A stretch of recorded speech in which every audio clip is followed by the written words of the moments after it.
Monarchs, this is Mrs. Dutra, and today we are going to talk about how to organize your life with Google Calendar. Your learning objectives for today is to be able to access your Google Calendar using your school Google accounts, to be able to toggle between your different calendar views, to be able to accept invitations to class meetings, and to be able to keep track of assignments and due dates from Google Classroom, and to create new calendar events.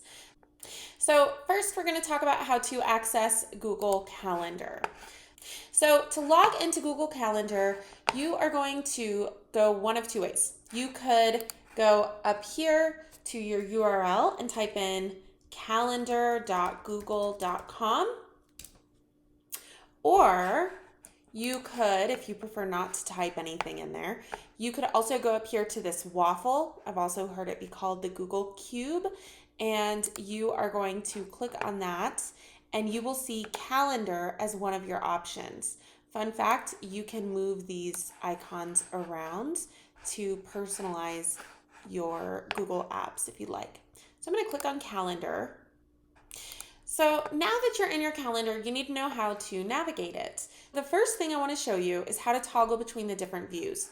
So first we're going to go up here to week, and if I click on that, I have a whole bunch of options. So I'm going to look at the day view, and this shows me what my day today looks like. So you can see I've already had first period, second period, fourth period, and now I have another meeting coming up at 3:45 in about 45 minutes.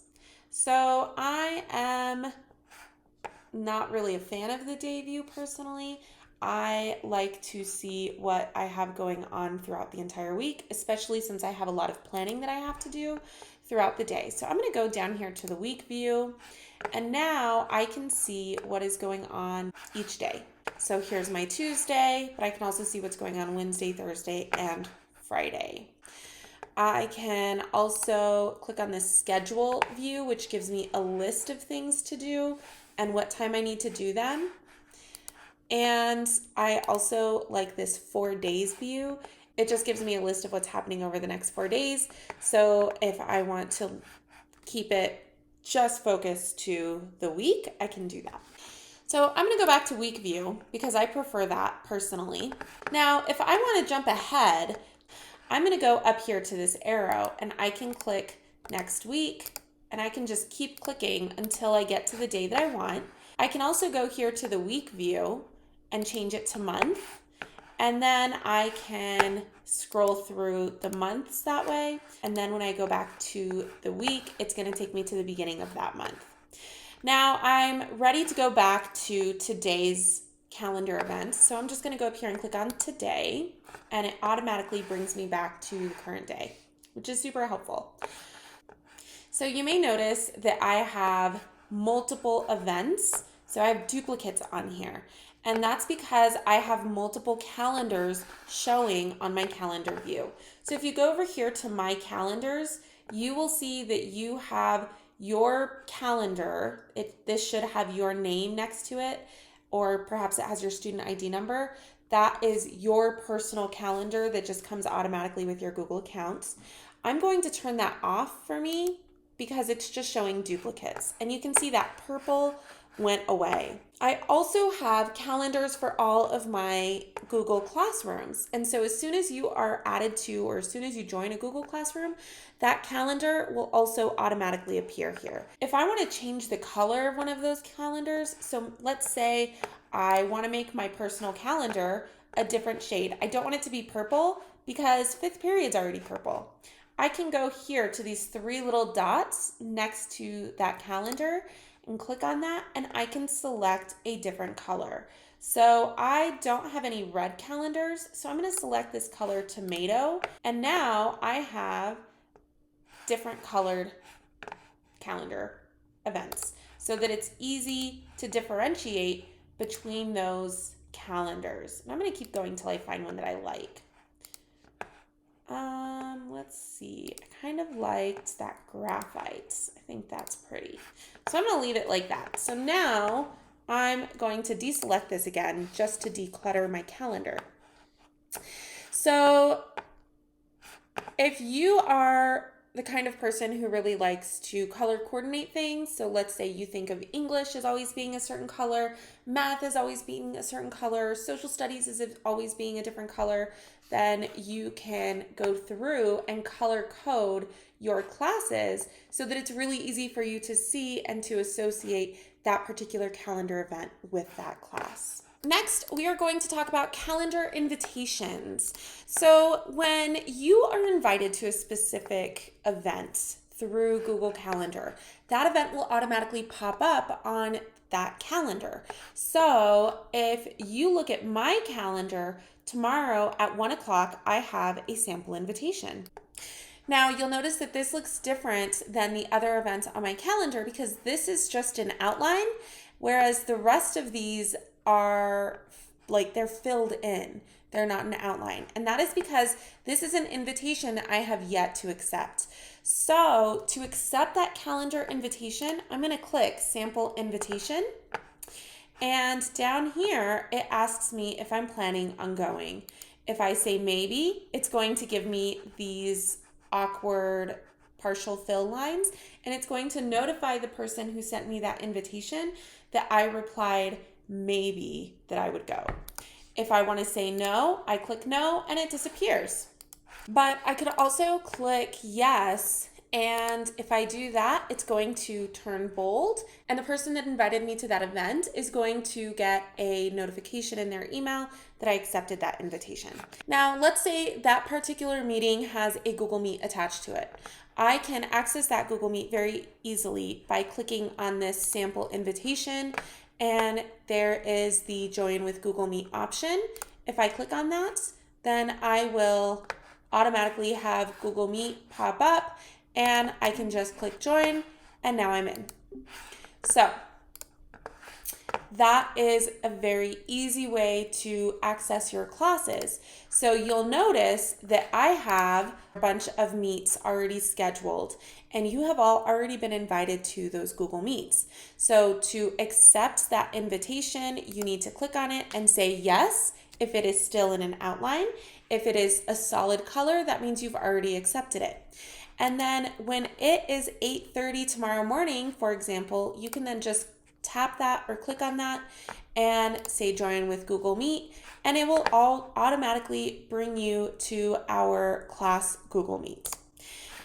So that is a very helpful organization tool. And so my hope is that you guys will at least do this with your Google Calendar so that you can know when class is meeting and when class isn't meeting. So let's say you want to create a new calendar event because your English teacher has created the events for you so you know when classes meet, but some of your other teachers haven't done that and you want to create them yourself so that they're all automatically in there.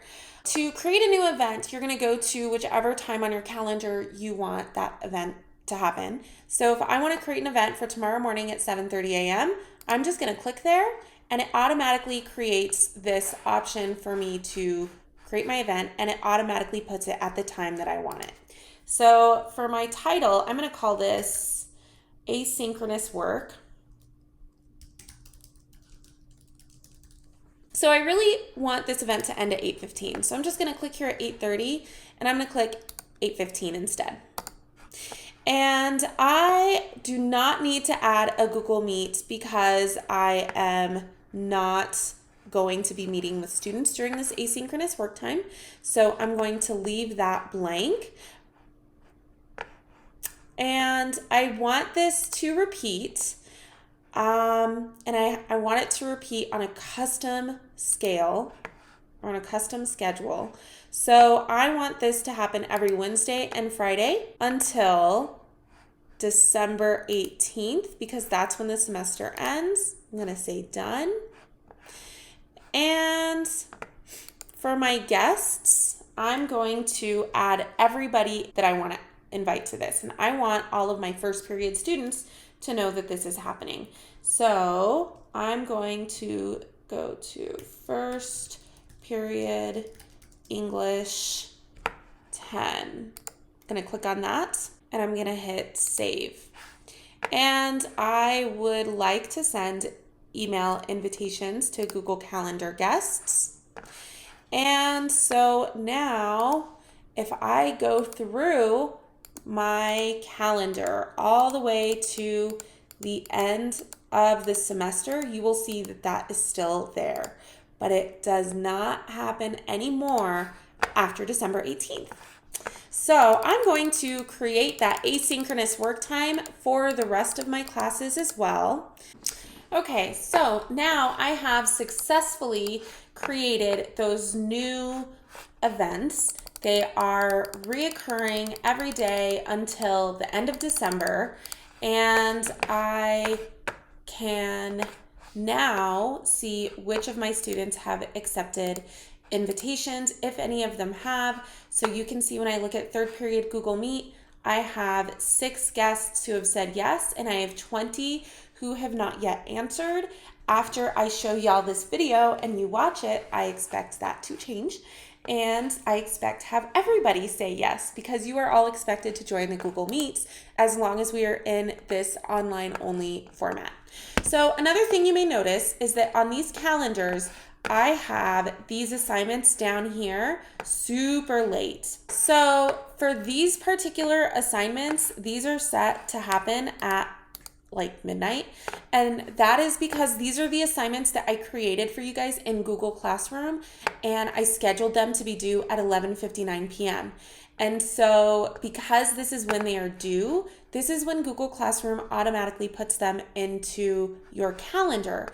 And so what I have done for these particular assignments for this particular week is I have gone in and I have edited each assignment to include a notification that goes off 6 hours before this assignment is due. So that way at 6 p.m., you guys should get a notification on your calendar app that says, hey, question 2.1 first week reflection is due in 6 hours. Make sure you get it done. And on Friday around 6 p.m., you will also get a notification that your PSAT assignment is due in 6 hours. So my hope is that that will encourage you guys to not forget about your assignments so that you can make sure that you observe all of the appropriate due dates. Okay, so finally, now that you know how to use Google Calendar and you know how to accept Google Calendar invites, I highly suggest that you sync this to your phone. So to do that, you are going to do one of two things. You could download the Google Calendar app to your phone and log in with your school Google account, and then make sure that you turn on push notifications when it asks so that you don't miss those important reminders. Or you could add your Google Calendar to whatever calendar app you already use. So I really like to use iCal because I have Apple everything, but I know it's going to be different for Android. That could be different for like the Google phones or for whatever. So you are going to have to look up how to do that using your specific phone. And then I also suggest that first thing you do in the morning when you log in to Google Classroom and all your things, you also pull up your calendar and just have that open in another tab so you can easily refer back to it. So we basically just went over all things Google Calendar. If you have any questions, you can email me at kelly.dutro@aps.edu. And I hope you have a great week, Monarchs.